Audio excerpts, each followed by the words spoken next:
Maths foundation के physics के class में आप सभी का स्वागत है। मैं इरफान आलम, झारखंड एकेडमिक काउंसिल द्वारा रिलीज क्लास 11 के लिए टर्म 2 के मॉडल क्वेश्चंस पेपर को सॉल्व करवा रहा हूं। मैंने इस मॉडल क्वेश्चंस का ग्रुप ए और ग्रुप बी के क्वेश्चंस का सॉल्यूशन ऑलरेडी सॉल्व करके YouTube पर अपलोड कर दिया है। आज जो हम आपको बताने वाले हैं वो सेक्शन सी के क्वेश्चंस के बारे में।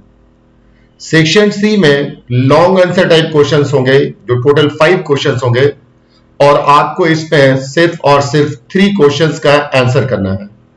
यहां पर हर एक क्वेश्चंस के लिए आपको 5 मार्क्स दिए जाएंगे। तो आइए मैं शुरुआत करता हूं ग्रुप सी के क्वेश्चंस का। आप गौर करेंगे तो ग्रुप सी में पहला क्वेश्चन देखेंगे, रिलेशन लिखना है, राइट रिलेशनशिप बिटवीन। ये रिलेशनशिप फ्रीक्वेंसी, पहला जो रिलेशनशिप है वो फ्रीक्वेंसी एंड टाइम पीरियड के बीच है। ये जो रिलेशन है ये फ्रीक्वेंसी एंड टाइम पीरियड के बीच है। दूसरा जो रिलेशन है वो वेवलेंथ एंड प्रोपगेशन कांस्टेंट के बीच है। तीसरा जो है वो वेवलेंथ, फ्रीक्वेंसी एंड वेलोसिटी के बीच है। चौथा relation angular frequency and frequency के बीच है। पांचवा relation angular frequency, propagation constant and wave velocity के बीच है। तो आइए बारी बारी से हम लोग समझने की कोशिश करते हैं। वेव के बारे में आपने पढ़ा है। ये अगर मैं ये डायग्राम दर्शाता हूं तो ये जो चीज है ये वन वेव को रिप्रेजेंट करता है। इसे वन वेव या वन साइकिल कहा जाता है। ये एक पॉइंट है और ये एक दूसरा पॉइंट है। जब मीडियम का पार्टिकल वन ओसिलेशन कंप्लीट करता है, जब मीडियम का पार्टिकल वन ओसिलेशन कंप्लीट करता है, मतलब मीन पोजीशन से एक्सट्रीम पोजीशन पर जाता है, फिर एक्सट्रीम पोजीशन से मीन पोजीशन पर जाता है, फिर मीन पोजीशन से नीचे एक्सट्रीम पोजीशन पर जाता है और फिर ऊपर एक्सट्रीम पोजीशन पर जाता है। तो इतने देर में, जितने देर में मीडियम का पार्टिकल वन ओसिलेशन कंप्लीट करता है, उतने देर में वेव जितना डिस्टेंस ट्रेवल करता है, ये देख रहे हैं यहां से यहां के बीच का डिस्टेंस ट्रेवल किया है, इस डिस्टेंस ट्रेवल को कहा जाता है वेवलेंथ और इसे लैम्डा से लिखा जाता है। वेवलेंथ, ये वेवलेंथ कहलाता है और वन वेवलेंथ के मतलब होता है वन वेव या वन साइकिल। वन वेव को कंप्लीट होने में जो टाइम लगता है उसे टाइम पीरियड ऑफ वेव के नाम से जाना जाता है। उसके बाद है फ्रीक्वेंसी। 1 सेकेंड में इस तरह के जितने साइकिल्स प्रोड्यूस होते हैं, ये cycle, number of cycles produce per second by a wave, इसे हम लोग फ्रीक्वेंसी ऑफ वेव कहते हैं और इसे न्यू से लिखा जाता है। ये फ्रीक्वेंसी ऑफ वेव है। आप देखेंगे वेव यहां पर राइट साइड में ट्रेवल कर रहा है। 1 सेकेंड में वेव जितना डिस्टेंस ट्रेवल करता है उसे वेलोसिटी ऑफ वेव कहा जाता है। 1 सेकेंड में वेव जितना डिस्टेंस ट्रेवल करेगा उसे वेलोसिटी ऑफ वेव कहा जाता है। अब आप देखेंगे यहां पर एक पॉइंट है और एक पॉइंट यहां पर है, मतलब एक पार्टिकल यहां पर है और एक पार्टिकल यहां पर है। इन दो पार्टिकल्स के बीच में एक फेज का डिफरेंस होता है। ये पार्टिकल और ये पार्टिकल दोनों के बीच में एक एंगुलर डिस्टेंस होता है जिसे हम लोग फेज डिफरेंस कहते हैं। अगर यहां और यहां के बीच का डिस्टेंस लैम्डा है तो लैम्डा फेज डिफरेंस होने पर यहां से यहां तक के लीनियर डिस्टेंस को कहा जाता है पाथ डिफरेंस। अगर पाथ डिफरेंस लैम्डा होता है तो फेज डिफरेंस 2 पाई होता है। अगर पाथ डिफरेंस 1 होगा तो phase difference 2 pi by lambda होगा। इसको पढ़ा जाता है phase difference per unit length. ये जो टर्म है 2 पाई बाई लैम्डा, इसे हम लोग कहेंगे phase difference per unit length और इसे के से लिखा जाता है और ये कहलाता है प्रोपगेशन कांस्टेंट। इसके अलावा 1 सेकेंड में जितना एंगुलर डिस्प्लेसमेंट होता है उसे ओमेगा से लिखा जाता है और ये कहलाता है एंगुलर फ्रीक्वेंसी। तो इस तरह के वेव से संबंधित कई एक फिजिकल क्वांटिटीज हैं, इसी में हम लोगों को रिलेशनशिप दिखाना है। पहला रिलेशन पूछा गया है फ्रीक्वेंसी एंड टाइम पीरियड में। तो मैंने बताया टोटल नंबर ऑफ साइकिल्स या total number of waves produce per second is called frequency of wave, और वन वेव बनने में जो टाइम लगता है इसे टाइम पीरियड ऑफ वेव कहा जाता है। ये जो फ्रीक्वेंसी है ये टाइम पीरियड का इन्वर्स होता है, तो t इज इक्वल टू हो जाएगा 1/t। तो relation between frequency and time period में दिखाया गया new is equal to 1/t, जहां न्यू फ्रीक्वेंसी ऑफ वेव कहलाता है और t time period of wave कहलाता है। दूसरा आपको बताया गया वेवलेंथ एंड प्रोपगेशन कांस्टेंट। मैंने बताया है कि phase difference per unit length, phase difference between two particles पर यूनिट लेंथ पर जो पार्टिकल्स होंगे उनके बीच जो फेज डिफरेंस होगा इसे वेव प्रोपगेशन कांस्टेंट कहा जाता है और इसे k से लिखा जाता है।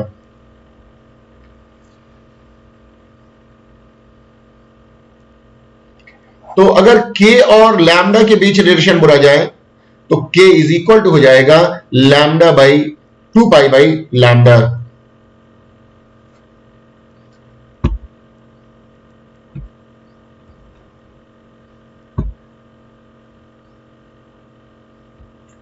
आइए और आगे के बीच का रिलेशन देखते हैं। Relation between wavelength and propagation constant. मैंने बताया phase difference per unit length is called propagation constant, तो इसे आपको दिखाया गया है k is equal to 2 pi by lambda. Lambda ये आपको वेवलेंथ है और k कहलाता है प्रोपगेशन कांस्टेंट। नेक्स्ट है relation between wavelength, frequency and velocity of wave. पढ़ा होगा आपने वेव की वेलोसिटी होती है v is equal to nu lambda. मतलब अगर फ्रीक्वेंसी को वेवलेंथ से मल्टीप्लाई कर दिया जाए तो वेव की वेलोसिटी हो जाती है। तो वेव की velocity v is equal to nu into lambda. v wave velocity, nu frequency of wave और लैम्डा है वेवलेंथ ऑफ वेव। उसके बाद है relation between angular frequency and linear frequency. मैंने आपको बताया है angular displacement per unit time, angular displacement per unit time को कहा जाता है एंगुलर फ्रीक्वेंसी। सपोज कीजिए कि t टाइम में किसी पार्टिकल का एंगुलर डिस्प्लेसमेंट होता है 2 पाई, तो 1 टाइम में उस पार्टिकल का एंगुलर डिस्प्लेसमेंट हो जाएगा 2 पाई बाई t। तो ये angular displacement per unit time है। Angular displacement per unit time को ही कहा जाता है एंगुलर फ्रीक्वेंसी, और ये एंगुलर फ्रीक्वेंसी लीनियर फ्रीक्वेंसी के साथ जुड़ा होता है। और ये एंगुलर फ्रीक्वेंसी और लीनियर फ्रीक्वेंसी के बीच जो रिलेशन होगा वो nu is equal to omega by 2 pi हो जाएगा। न्यू फ्रीक्वेंसी ऑफ वेव ये लीनियर फ्रीक्वेंसी कहलाता है और ओमेगा एंगुलर फ्रीक्वेंसी। उसके बाद आपको है नेक्स्ट रिलेशन जो पूछा गया है, relation between angular frequency, propagation constant and wave velocity. Wave velocity ये इक्वल होता है propagation constant and angular frequency के प्रोडक्ट के। v दिख रहा wave velocity, k propagation constant है और ओमेगा एंगुलर फ्रीक्वेंसी है, तो v is equal to k into omega हो जाएगा। तो ये था कुछ फिजिकल क्वांटिटीज के बीच में रिलेशन पूछा गया था और ये रिलेशन मैंने आपको बता दिया। आइए इसका क्वेश्चन नंबर 16, वो क्वेश्चन नंबर 15 था, नेक्स्ट हम आपको बताएंगे क्वेश्चन नंबर 15। क्वेश्चन नंबर 15 में देखेंगे लिखा हुआ है state and prove Bernoulli's theorem, right an application of Bernoulli's theorem. तो बर्नौलीज थ्योरम क्या है हम आपको यह बताना चाहेंगे और फिर इसका वन एप्लीकेशन आपको बताएंगे। आप देख रहे हैं ये एक पाइप है और इस पाइप से लिक्विड का फ्लो हो रहा है। ये जो फ्लो है इस फ्लो को कहा जाता है स्ट्रीमलाइन फ्लो। फिर से बोलना है, इस पाइप से एक लिक्विड फ्लो हो रहा है, लिक्विड के इस फ्लो को कहा जाता है स्ट्रीमलाइन फ्लो।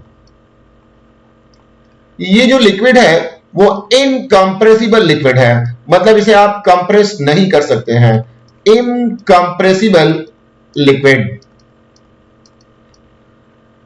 ये जो लिक्विड है इसकी विस्कोसिटी 0 है, मतलब ये नॉन विस्कस लिक्विड है, नॉन विस्कस लिक्विड।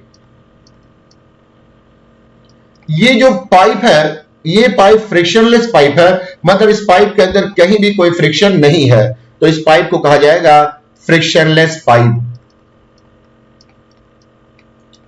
तो बर्नौलीज का कहना है कि इन स्ट्रीम लाइन फ्लो, मतलब अगर लिक्विड का फ्लो स्ट्रीम लाइन हो, of an incompressible and non viscous liquid, वो लिक्विड इनकंप्रेसिबल हो और नॉन विस्कस हो। फ्लो कैसा होना चाहिए? तो स्ट्रीम लाइन। लिक्विड कैसी होनी चाहिए? Incompressible and non viscous liquid. ये जो पाइप, जिस पाइप से पास करा वो फ्रिक्शनलेस पाइप हो, तो total mechanical energy of liquid across any area of cross section will remain same. मतलब लिक्विड की टोटल मैकेनिकल एनर्जी, और लिक्विड में तीन तरह की मैकेनिकल एनर्जी होती है। एक को कहा जाता है पोटेंशियल एनर्जी, दूसरे को कहा जाता है काइनेटिक एनर्जी, और तीसरे को कहा जाता है प्रेशर एनर्जी।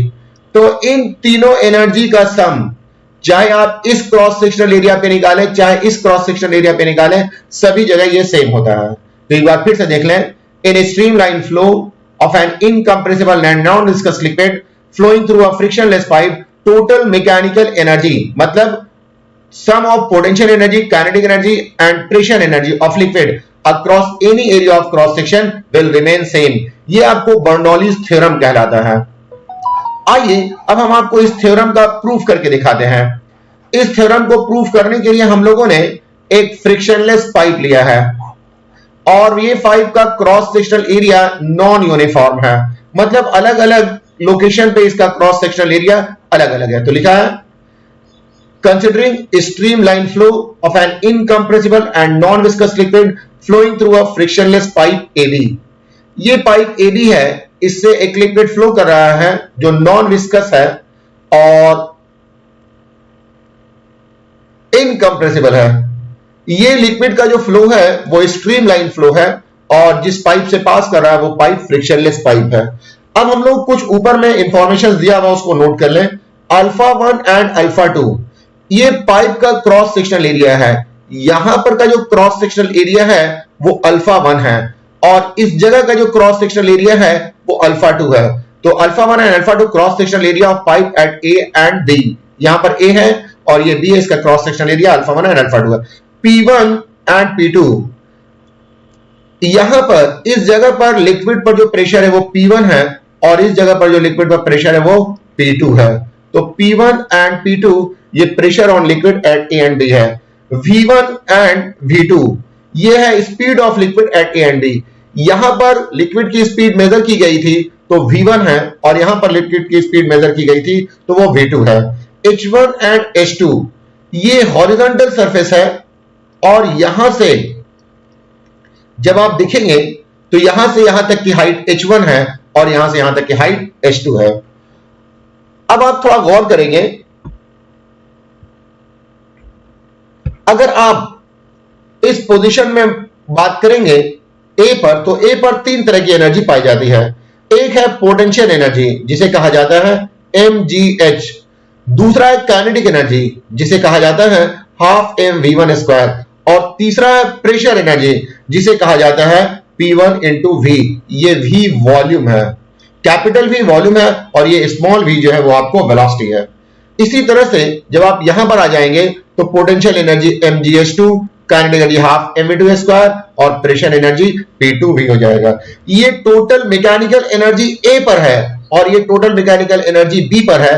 तो हम लोगों को यही दिखाना है कि A पर जितनी मैकेनिकल एनर्जी होगी B पर भी मैकेनिकल एनर्जी उतनी ही होगी। अगर लिक्विड का फ्लो स्ट्रीमलाइन हो, liquid non viscous and incompressible हो तो। आइए तो अब हम लोग यहां से यहां लिक्विड फ्लो हो रहा है, यहां से यहां लिक्विड को फ्लो कराने में कितना वर्क करना पड़ेगा वो वर्क हम लोग कैलकुलेट करना चाहते हैं। तो आप देखेंगे कि ए पर का क्रॉस सेक्शनल एरिया है अल्फा 1, और यहां पर लिक्विड पर जो प्रेशर लग रहा है वो P1 है। तो प्रेशर इनटू एरिया ये फोर्स देता है। तो force acting and on liquid at A, pressure P1 cross sectional area alpha 1, इसलिए यहां पर जो फोर्स लगेगा वो P1 अल्फा 1 लगेगा। अब आप चले आएंगे यहां B पर, तो A पर लिक्विड पर फोर्स लगा रहा है और B पर लिक्विड इसके बाद वाला जो लिक्विड है उस पर फोर्स लगा रही है, तो ये कहलाएगा force applied by liquid at B. यहां पर प्रेशर P2 है और क्रॉस सेक्शनल एरिया अल्फा 2 है। अगर आप इस पॉइंट पर देखेंगे तो यहां पर प्रेशर लिक्विड जो इसके बाद वाले लिक्विड पर लगा रही है वो P2 है और क्रॉस सेक्शनल एरिया अल्फा 2 है। तो इस जगह पर आपको लिखा गया है force applied by liquid at B, ये P2 अल्फा 2 है। अब हम लोग जानते हैं कि ये जो वर्क डन होता है वो फोर्स इनटू डिस्प्लेसमेंट होता है। यहां पर लिक्विड की वेलोसिटी v1 है, इसका मतलब ये हुआ कि v1 वेलोसिटी, अगर मान लिया जाए कि किसी चीज की वेलोसिटी 10 मीटर पर सेकेंड है, 10 मीटर पर सेकेंड, इसका मतलब हुआ कि 1 सेकेंड में यो बॉडी 10 मीटर का डिस्टेंस ट्रेवल करेगी। सपोज कीजिए कि यहां से यहां के बीच का डिस्टेंस 10 मीटर है, तो इसका मतलब यह हुआ कि यहां से यहां पहुंचने में 1 सेकेंड का टाइम लगेगा। तो 1 सेकेंड में जो डिस्प्लेसमेंट हो रहा है वो 10 मीटर। यहां पर लिक्विड की वेलोसिटी v1 है, इसका मतलब हुआ कि लिक्विड 1 सेकेंड में v1 डिस्टेंस कवर करेगा। वर्क डन होता है फोर्स इनटू डिस्टेंस या फोर्स इनटू डिस्प्लेसमेंट। तो फोर्स जो लग रहा है वो P1 इनटू अल्फा 1 है और 1 सेकेंड में जो डिस्प्लेसमेंट हो रहा है वो v1 है। तो वर्क डन पर सेकेंड ऑन लिक्विड एट ए, ये P1 अल्फा 1 v1 हो जाएगा। यहां पर लिक्विड पर वर्क हो रहा है और इस लोकेशन पर लिक्विड वर्क कर रहा है। जो हम लोगों ने सपोज कीजिए कि आपके पास ये दो बॉडी है, मान लिया जाए कि आप इस बॉडी पर 10 न्यूटन का फोर्स लगाते हैं और 1 सेकेंड में ऐसा मान लिया जाए कि आप इस बॉडी पर 8 जूल का वर्क करते हैं। तो ये बॉडी अपने सामने एक दूसरी बॉडी रखी हुई है, ये इस पर फोर्स लगाएगा, नतीजा ये बॉडी इस बॉडी पर वर्क करेगी। तो ये बॉडी इस बॉडी, यहां पर जो वर्क हो रहा है वो इस बॉडी पर वर्क हो रहा है और यहां पर जो वर्क हो रहा है वो इस बॉडी के जरिए वर्क हो रहा है। तो मान लिया जाए कि इस बॉडी पर टोटल वर्क हुआ है 8 जूल, तो ये बॉडी भी तो इस पर वर्क कर रही है। मान लिया जाए कि ये बॉडी ने इस बॉडी पर किया है 3 जूल का वर्क। बॉडी पर हुआ है 8 जूल का वर्क और बॉडी ने जो वर्क किया है वो 3 जूल का है। तो यहां पर यही लिखा गया है वर्क डन पर सेकंड ऑन लिक्विड एट ए, ये P1 अल्फा 1 v1 हो जाएगा। वर्क डन पर सेकंड बाय लिक्विड, यहां पर लिक्विड वर्क कर रही है तो आप देखेंगे ये P2 अल्फा 2 एंड v2 है। तो 2 बार वर्क हुआ, एक बार वर्क ऑन द लिक्विड हुआ है और एक बार वर्क बाय द लिक्विड हुआ है। मान लिया जाए कि इस बॉडी पर आपने 8 जूल का वर्क किया है और इस बॉडी ने इस बॉडी पर 10 जूल का वर्क कर दिया है। मतलब आपने इसको 8 जूल का वर्क किया और इसने इसको 3 जूल का वर्क कर दिया है। तो अगर पूछा जाए कि इस बॉडी पर नेट वर्क डन कितना हो जाएगा, तो ये 8 जूल माइनस 3 जूल, ये आपको 5 जूल, मतलब इस बॉडी पर सिर्फ और सिर्फ 5 जूल का वर्क होगा। तो इसी तरह से P1 अल्फा 1 इंटू v1 ये work done on the liquid है और P2 अल्फा 2 v2 ये work done by the liquid है। तो net work done on the liquid जो हो जाएगा वो P1 alpha 1 v1 minus P2 alpha 2 v2। आइए अब आगे की हम लोग बात करते हैं। आप देख रहे हैं लिक्विड को अगर आप देखेंगे तो यहां पर लिक्विड की हाइट h1 है। मान लिया जाए कि लिक्विड का मास m है, तो इस जगह पर लिक्विड की पोटेंशियल एनर्जी हो जाएगी mgh1। लेकिन जब B पर की बात करेंगे कि B पर लिक्विड की पोटेंशियल एनर्जी कितनी है, तो यह हो जाएगी mgh2। B की हाइट A की हाइट से ज्यादा है, इसका मतलब वो हुआ कि पोटेंशियल एनर्जी राइज हो रही है। तो mgh2 माइनस mgh1, ये आप देख रहे हैं एनर्जी का डिफरेंस आ रहा है। मतलब लिक्विड जब A से B तक जाती है तो उसमें इतना पोटेंशियल एनर्जी इंक्रीज कर जाता है। तो यहां पर दिखाया गया है increase in potential energy of liquid in moving from A to B, mgh2 minus mgh1। आइए अब हम लोग आगे की बात कर रहे हैं। ये तो हो गई पोटेंशियल एनर्जी कितना इंक्रीज किया है वो मैंने आपको दिखा दिया है। अब आप देखेंगे जब लिक्विड A से B पर आई है तो उसकी काइनेटिक एनर्जी भी बढ़ जाती है। A पर लिक्विड की kinetic energy half mv1 square होगी और बी पर लिक्विड की, ये ए पर की काइनेटिक एनर्जी है और बी पर की काइनेटिक एनर्जी हो जाएगी हाफ एम v2 स्क्वायर। ये बी पर की काइनेटिक एनर्जी है। तो ए पर की बी पर की काइनेटिक एनर्जी से ए पर की काइनेटिक एनर्जी को माइनस कर दीजिएगा आप, तो ये आपको मिल जाएगा increase in kinetic energy of liquid. तो total increase in kinetic energy of liquid, ये sorry increase in kinetic energy of liquid in moving from A to B, ये half m v2 square minus half m v1 square है। ये जो आपको ये increase in potential energy है और ये जो इंक्रीज है ये इंक्रीज इन काइनेटिक एनर्जी है। तो टोटल एनर्जी जो इंक्रीज किया है mgh2 minus mgh1 plus half m v2 square minus half m v1 square, ये एनर्जी में इंक्रीज हुआ है। और एनर्जी में तभी इंक्रीज होगा जब हम लोग वर्क डन करेंगे। तो आप देखेंगे मैंने net work done on the liquid बता दिया था। नेट वर्क डन था P1 alpha 1 minus P2 alpha 2। The work done on the liquid is at the cost of pressure energy. ये जो वर्क डन हुआ है लिक्विड पर, ये प्रेशर एनर्जी की वजह से हुआ, मतलब प्रेशर एनर्जी ने वर्क डन किया है। वर्क एनर्जी थ्योरम से आप जानते हैं कि work done is equal to change in energy. तो वर्क डन है P1 alpha 1 V1 minus P2 alpha 2 V2, this is equal to change in potential energy minus change in kinetic energy. अब आप इसे सिंप्लीफाई करें, alpha 1 V1 alpha 1 into V1, alpha cross sectional area है और V1 velocity है। उसी तरह से अल्फा 2 क्रॉस सेक्शनल एरिया है, V2 वेलोसिटी है। इक्वेशन ऑफ कंटिन्यूटी में पढ़ा है कि अल्फा 1 V1 ये बराबर होता है अल्फा 2 V2 के और ये बराबर होता है V के। ये volume of liquid flowing through the pipe per second. Equation of continuity में अल्फा 1 V1 ये रिप्रेजेंट कर रहा है volume of liquid flowing per second at A, alpha 2 V2 ये रिप्रेजेंट कर रहा है volume of liquid flowing per second at B, और ये रिप्रेजेंट कर रहा है volume of liquid flowing per second through the pipe. तो अल्फा 1 V1 बराबर होता है अल्फा 2 V2 और इसके बदले में V लिखा जा सकता है। तो आप देखेंगे इस इक्वेशन में मैंने यही लिख दिया है, alpha 1 V1 is equal to alpha 2 V2 is equal to V, ये volume of liquid flowing per second. तो इसके बदले में जब आप ये पुट कर देंगे तो P1V माइनस P2V ये हो जाएगा mgh2 minus mgh1 half m v2 square minus half m v1 square. अब आप जितने भी 1 वाले टर्म है उसको लेफ्ट साइड में ला दीजिए। जैसे mgh1 ये 1 वाला टर्म है, ये लेफ्ट साइड में आ गया, यहां mgh1 हो गया। हाफ एम v1 स्क्वायर ये 1 वाला टर्म है, इसके साथ नेगेटिव है, लेफ्ट साइड में आ जाएगा तो पॉजिटिव हो जाएगा। उसके बाद पहले से P1V है, अब जो 2 वाला टर्म है वो राइट साइड में आ जाएगा, तो mgh2 तो राइट साइड में है ही, half m v2 square right side में है, P2V को राइट साइड में लाएंगे तो ये हो जाएगा। तो ये जो आप देखेंगे ये पोटेंशियल एनर्जी है, ये काइनेटिक एनर्जी है और ये प्रेशर एनर्जी है। Potential energy, kinetic energy and pressure energy. तो किसी भी क्रॉस सेक्शनल एरिया पे total mechanical energy means potential energy, kinetic energy और प्रेशर एनर्जी ये बराबर होता है। तो जितना ए पर मिल रहा है मैकेनिकल एनर्जी उतना बी पर मिल रहा है। तो इस तरह से ये प्रूफ हो गया।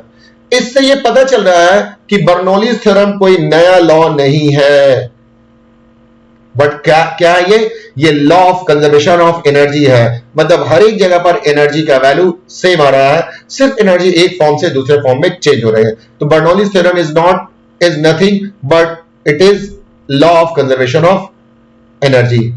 इसका एप्लीकेशन है वेंचुरीज फ्लो मीटर में। यह वेंचुरीज फ्लो मीटर एक इलेक्ट्रिकल डिवाइस है जिससे volume of liquid flowing per second इसका पता लगाया जा सकता है। तो इस तरह से आपने देख लिया क्वेश्चन नंबर 16 को, जो कि बल्क प्रॉपर्टीज ऑफ लिक्विड से था, और ये काफी इंपॉर्टेंट क्वेश्चन है, आप इसे अच्छे से याद कर लें, ये एग्जाम में जरूर आएगा। आइए हम लोग चलते हैं क्वेश्चन नंबर 17 पर। 17 में लिखा गया है डिफाइन ग्रेविटेशनल पोटेंशियल। तो मैंने आपको बताया था कि सपोज कीजिए कि यहां पर एक मास m रखा हुआ है और यहां से इनफाइनाइट डिस्टेंस पर एक यूनिट मास रखा हुआ है। तो इस यूनिट मास को इंफिनिटी से ग्रेविटेशनल फील्ड के किसी पॉइंट तक लाने में जो वर्क करना पड़ता है, इसी वर्क को कहा जाता है gravitational potential. The amount of work done to carry unit mass from infinity to a point in the gravitational field without acceleration is called gravitational potential. Define करवा दिया है, the amount of work done to bring unit mass from infinity to a point in the gravitational field without acceleration is called gravitational potential at that point, मतलब वो वहां पर का gravitational potential हो जाएगा। अब ग्रेविटेशनल पोटेंशियल के लिए हम लोगों को एक्सप्रेशन निकालना है, तो आइए आप देख रहे हैं यहां पर एक्सप्रेशन फॉर ग्रेविटेशनल पोटेंशियल। ये जो m है, इस m को कहा जाता है सोर्स मास। p एक पॉइंट है जो कि o से r डिस्टेंस पर है। हम लोग पॉइंट p पर ग्रेविटेशनल पोटेंशियल निकालना चाहते हैं। ये यहीं तक का डिस्टेंस है, ये वाला नहीं है। पॉइंट p पर हम लोग ग्रेविटेशनल पोटेंशियल निकालना चाहते हैं। इसके लिए हम लोग एक आर्बिट्ररी पॉइंट लेते हैं, इसके लिए हम लोग पहले यूनिट मास पर, फिर से जान ले, पॉइंट P पर हम लोग ग्रेविटेशनल पोटेंशियल निकालना चाहते हैं।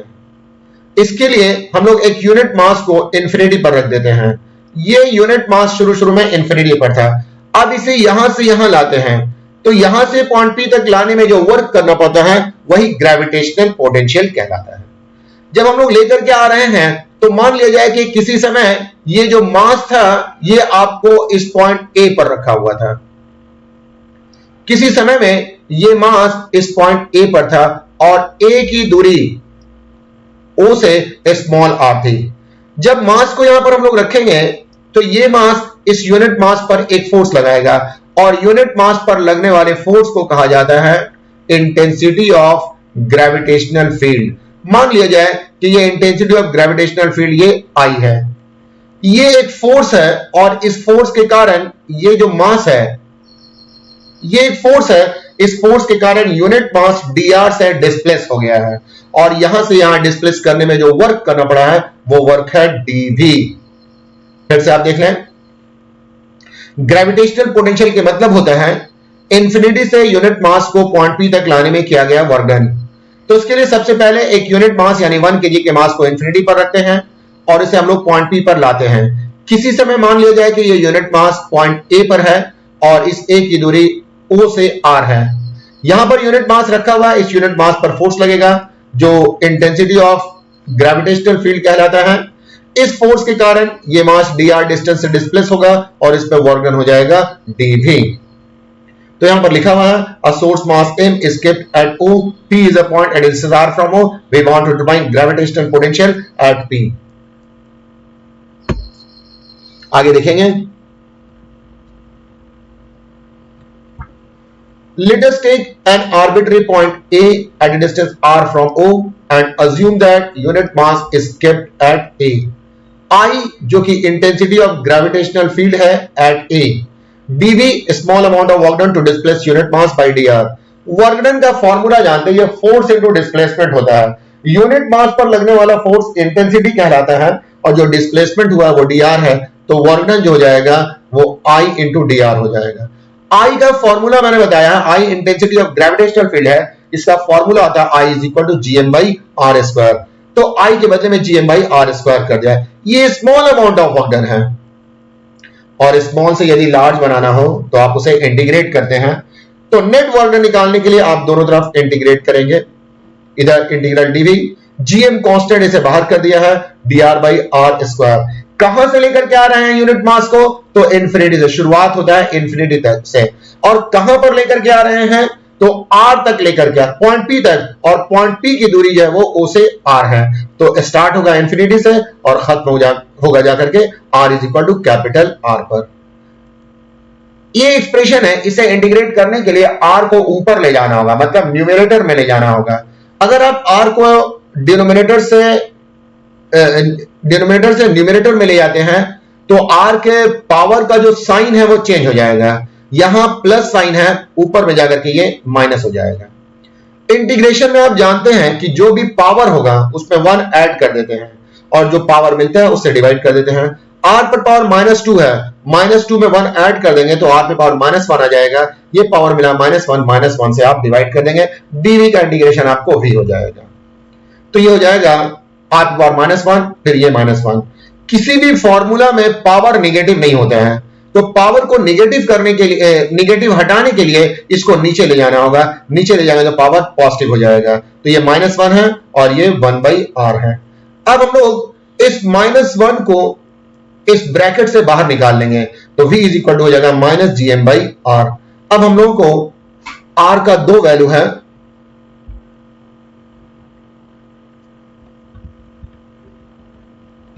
r का दो वैल्यू है, एक r is equal to r है, एक r is equal to infinity है। एक बार इस r के बदले में कैपिटल R पुट करेंगे और एक बार इस r के बदले में इन्फिनिटी पुट करेंगे। किसी भी नंबर को यदि आप इन्फिनिटी से डिवाइड करते हैं तो उसका वैल्यू जीरो हो जाता है, तो ये वाला वैल्यू जीरो हो जाएगा और ये माइनस gm/r आ जाएगा। यही है expression for gravitational potential due to isolated mass. ये था क्वेश्चन नंबर 17। आइए नेक्स्ट हम लोग चलते हैं क्वेश्चन नंबर 18 की ओर। ये क्वेश्चन 18 स्मॉल ऑसिलेशन से है, मतलब सिंपल हार्मोनिक मोशन से है। इस इक्वेशन में हम लोगों को इस क्वेश्चन में डिस्प्लेसमेंट और वेलोसिटी का, डिस्प्लेसमेंट के लिए और वेलोसिटी के लिए इक्वेशन निकालना है। आइए, आप देख रहे हैं ये एक सर्कुलर पाथ है। इस सर्कुलर पाथ पर एक पार्टिकल मूव कर रही है। फिर से देख लें, ये एक सर्कुलर पाथ है।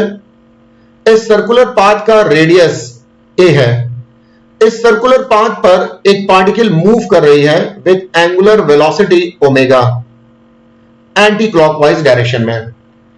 t इज इक्वल टू 0 पर पार्टिकल पॉइंट P पर थी। उस वक्त यह रेडियस x एक्सिस के साथ फाई का एंगल बना रहा था, लेकिन t is equal to t में पार्टिकल आपको P से Q पर चली गई है। इस वक्त जो एंगल डिस्क्राइब किया पार्टिकल ने वो एंगुलर डिस्प्लेसमेंट थीटा किया है।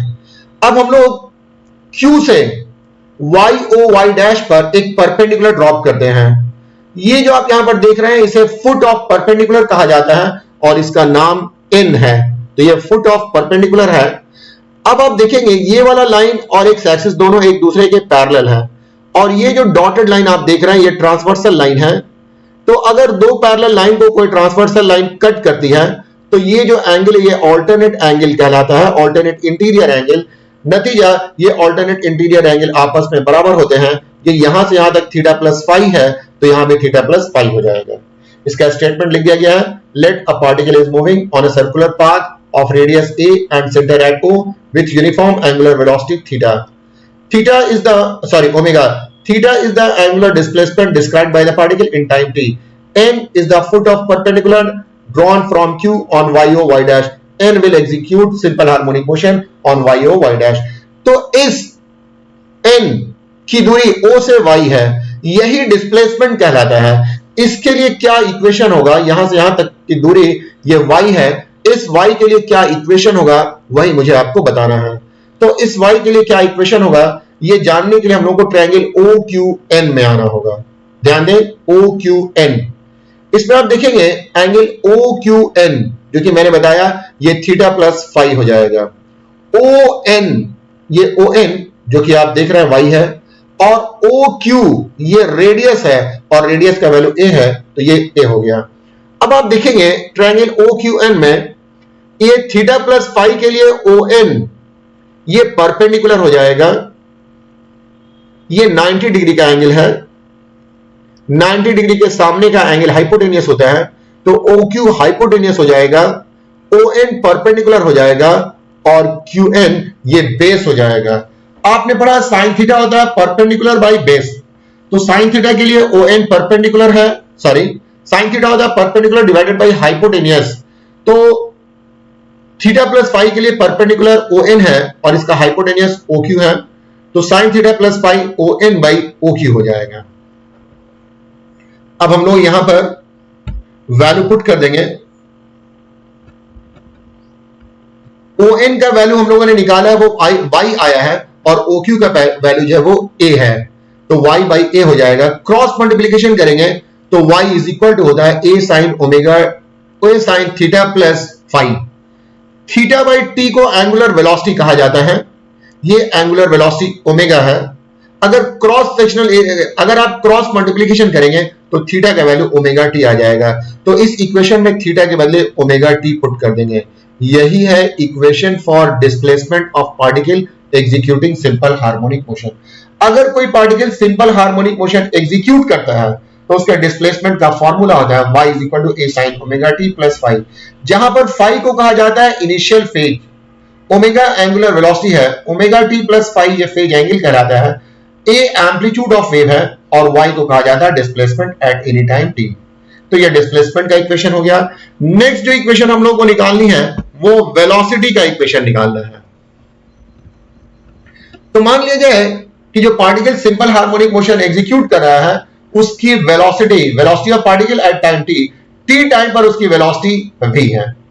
हम लोग जानते हैं कि वेलोसिटी होता है rate of change in displacement, ds by dt को कहा जाता है वेलोसिटी। अगर डिस्प्लेसमेंट s के टर्म में होगा तो ds by dt, अगर डिस्प्लेसमेंट x के टर्म में होगा तो फिर dx by dt, अगर डिस्प्लेसमेंट y के टर्म में होगा तो dy by dt, अगर डिस्प्लेसमेंट z के टर्म में होगा तो dz by dt। ये वेलोसिटी का फॉर्मूला है। यहां पर डिस्प्लेसमेंट को y के टर्म में लिख दिया गया है, इसलिए वेलोसिटी हो जाएगा dy by dt। y का वैल्यू हम लोगों ने निकाला है, ये आया था a sin omega t plus five. अभी हम लोगों ने सॉल्व करके बताया था कि y is equal to a sin omega t plus five. तो यहां पर मैंने y का वैल्यू पुट कर दिया, a कांस्टेंट है इसको बाहर निकाल लिया है, b sin omega t plus five by dt। Sine का डिफरेंशिएशन आप जानते हैं, साइन का डिफरेंशिएशन होता है cos। sin omega t plus five ये sin ax प्लस b के फॉर्म में है, तो इसका हो जाएगा omega cos omega t plus five. फिर से देख लें, sin omega t plus five का differentiation omega cos omega t plus five हो जाएगा। ये cos omega t plus five को हम लोग कन्वर्ट करना चाहते हैं साइन में। आपको याद होगा आपने पढ़ा था sin square theta plus cos square theta ये होता है 1, तो cos स्क्वायर थीटा जो हो जाएगा ये 1 माइनस साइन स्क्वायर थीटा हो जाएगा और cos थीटा जो होगा वो 1 minus sine square theta under root. ये फॉर्मूला तो आप जानते ही हैं। अब आप देखेंगे हम लोगों ने डायग्राम में अभी हम लोगों ने दो तरह का फॉर्मूला पढ़ा, एक sign omega t plus five है और दूसरा cos omega t plus five है। जब आप दोनों का स्क्वायर कर देंगे तो sign square theta plus cos square theta 1 हो जाएगा, तो कॉस स्क्वायर ये 1 हो जाएगा। अगर आप cos square omega t plus five इसको सब्जेक्ट ऑफ इक्वेशन बनाते हैं तो 1 minus sine square omega t plus five आ जाएगा। अब आप यहां से स्क्वायर हटाएंगे तो cos omega t plus five आपको मिलेगा। This is equal to 1 minus sine square omega t plus five इसका स्क्वायर रूट। तो मैंने आपको यहां पर पुट कर दिया है cos omega t plus five के बदले में 1 minus sine square omega t plus five. अब आप एक और गौर करेंगे, अभी मैंने बताया था कि y इज इक्वल टू होता है a sine omega t plus five, a sine omega t plus five ये होता है। तो अगर आप sine omega t plus five के लिए इक्वेशन को सॉल्व करेंगे तो आपको मिलेगा sine omega t plus five is equal to y divided by a, इस इक्वेशन से। तो मैंने sine omega t plus five के बदले में वाई बाई ए कर दिया है, साइन स्क्वायर था तो मैंने यहां पर स्क्वायर कर दिया है। अब आप इसे सिंप्लीफाई करेंगे तो y square by a square आ जाएगा, ए स्क्वायर का एलसीएम ए स्क्वायर आ जाएगा, यहां पर 1 है तो ये a square minus y square आ जाएगा। बिल्कुल समझ रहे हैं आप, यहां पर y square by a square आ जाएगा, 1 minus y square by a square को 1 से y square by a square को सब्ट्रैक्ट करना है तो पहले ए स्क्वायर एलसीएम हो जाएगा, फिर यहां पर कुछ नहीं है तो मतलब ये ए स्क्वायर हो जाएगा, मतलब ए स्क्वायर को 1 से मल्टीप्लाई करेंगे फिर ये वाई स्क्वायर हो गया। तो आप देख रहे हैं a square minus y square by a square है, ए स्क्वायर ऊपर भी है, आप देखेंगे ये ए स्क्वायर जो डिनोमिनेटर में है इसको बाहर निकाल लें तो ए ओमेगा बाई ए हो जाएगा, अंदर में बच जाएगा a square minus y square, a cancel हो जाएगा तो v इज इक्वल टू हो जाएगा omega a square minus y square. यह equation for velocity of particle executing simple harmonic motion. अगर कोई particle simple harmonic motion execute करता है तो उसके वेलोसिटी के लिए यही फॉर्मूला होगा। तो ये था आपको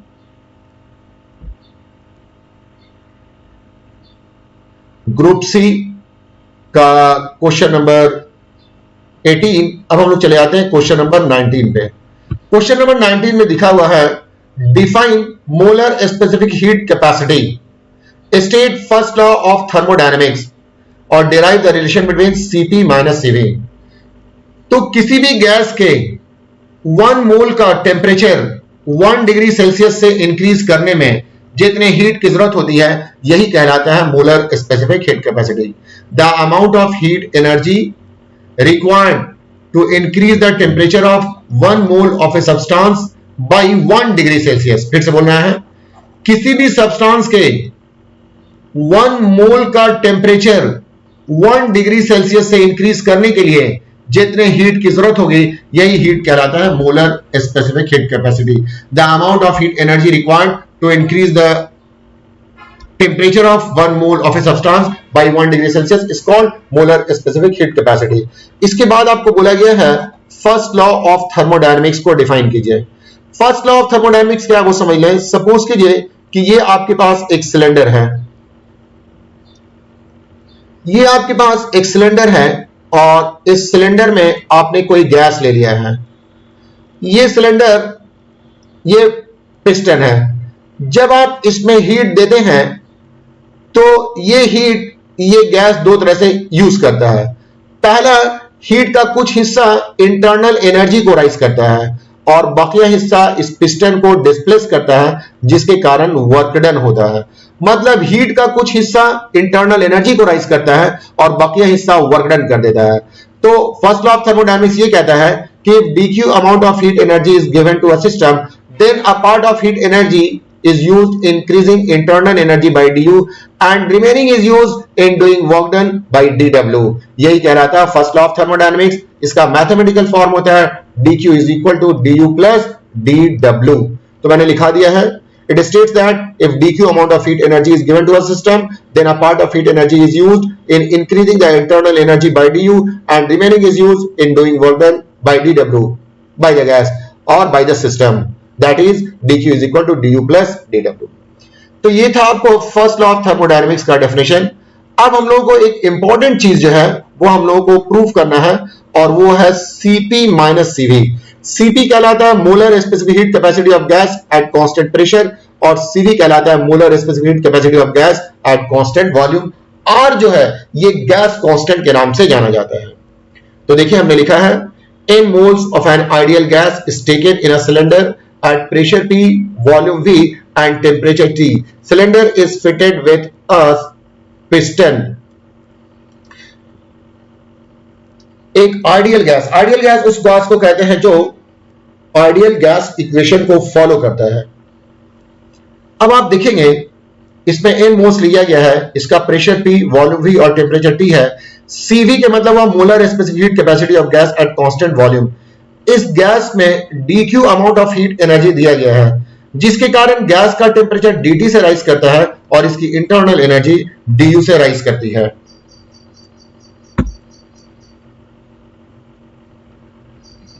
dq amount of heat energy given to the gas at constant volume due to which temperature of the gas increased by dt and its internal energy increased by du। Heat system ने heat absorb किया है और heat absorb का formula होता है dq is equal to n Cv dt। n number of moles है, Cv molar heat capacity of gas at constant volume है और dt टेम्परेचर है। तो dq का ये वैल्यू आ जाएगा। dw जो कि pdv होता है और इसका वैल्यू आ जाएगा 0 क्योंकि वॉल्यूम कांस्टेंट है और जब तक वॉल्यूम में कोई चेंज नहीं होगा तब तक गैस पर कोई वर्क डन नहीं होता है। तो यहां पर वर्क डन आपको 0 आ गया। फर्स्ट लॉ ऑफ थर्मोडायनेमिक्स ये कहता है dq is equal to du plus dw। dq का वैल्यू निकाला है n Cv dt है, du जो है वो आपको du है, dw 0 है। तो du को अगर आप सब्जेक्ट ऑफ इक्वेशन बनाते हैं तो ये n Cv dt हो जाता है। ये इक्वेशन 1 है। ये केस 1 था। आइए अब हम लोग इसका केस 2 डिस्कस करते हैं। केस 2 में हम लोगों ने गैस को उतना ही लिया है, n मोल गैस है, प्रेशर P है, वॉल्यूम V है, टेम्परेचर T है और इसकी molar specific heat capacity dq है, molar specific heat capacity Cp है। इस बार हम लोगों ने dq amount of heat energy दिया है जिसकी वजह से इसका टेम्परेचर dt से राइज हो जाता है, इंटरनल एनर्जी du डैश से राइज हो जाती है और इसका जो वॉल्यूम है वो वॉल्यूम डीवी से इंक्रीज करता है, मतलब इस तरह से होता है। पहले पिस्टन यहां पर था, लेकिन फोर्स लगने के कारण पिस्टन में डिस्प्लेसमेंट हो गया है। मान लिया जाए कि यहां से यहां का डिस्प्लेसमेंट है dx, ऐसा मान लिया जाए कि पिस्टन का जो डिस्प्लेसमेंट हुआ है वो है dx। अब यही जो वॉल्यूम है इसे dv कहते हैं। अब आप देखेंगे ये जो पिस्टन है इसका क्रॉस सेक्शनल एरिया a है, a इंटू dx यही वॉल्यूम कहलाता है, इसे हम लोग dv से लिखते हैं। तो आप देखेंगे यहां से यहां डिस्प्लेस्ड हो गया है। वर्क डन होता है force into displacement, work done होता है फोर्स इंटू डिस्प्लेसमेंट। फोर्स का मतलब होता है प्रेशर इंटू एरिया, और ये dx है, और a dx को मैंने बताया कि ये dv से लिखते हैं, तो वर्क डन जो हो जाएगा वो dv हो जाएगा। तो इस केस में पिस्टन डिस्प्लेस हो रहा है dx अमाउंट से, जिसमें वर्क डन हो रहा है pdv। तो मैंने लिखा है dq dash amount of heat energy given to the gas at constant pressure due to which temperature of gas increased by dt and its internal energy increased by du dash। dw dash the amount of work done by the gas in increase in the volume by dv। तो dq dash का volume हो जाएगा n cp dt, n number of moles है, cp molar heat capacity at constant pressure है, dt increase in pressure है, cp लिख दिया गया है, dw dash ये pdv हो जाएगा। फर्स्ट लॉ ऑफ थर्मोडायनेमिक्स को यूज कीजिएगा तो dq dash is equal to du dash plus dw dash। dq dash का वैल्यू है n cp dt, du dash का वैल्यू निकालना है, dw dash के बदले में pdv पुट किया है। अब आप देखेंगे du dash के लिए अगर सॉल्व करेंगे तो du dash is equal to हो जाएगा n cp dt minus pdv, ये इक्वेशन 2 है। देखेंगे अगर आप गौर करेंगे तो केस 1 में भी टेम्परेचर dt से ही राइज किया था और 2 में भी टेम्परेचर dt से ही राइज करा, मतलब दोनों के दोनों केस में राइज इन टेम्परेचर सेम है। अगर गैस में राइज इन टेम्परेचर सेम होगा तो इसका मतलब ये होगा कि दोनों की इंटरनल एनर्जी जो होगी, इंक्रीज इन इंटरनल एनर्जी, दोनों इक्वल हो जाएगी। तो मैंने इक्वल कर दिया है।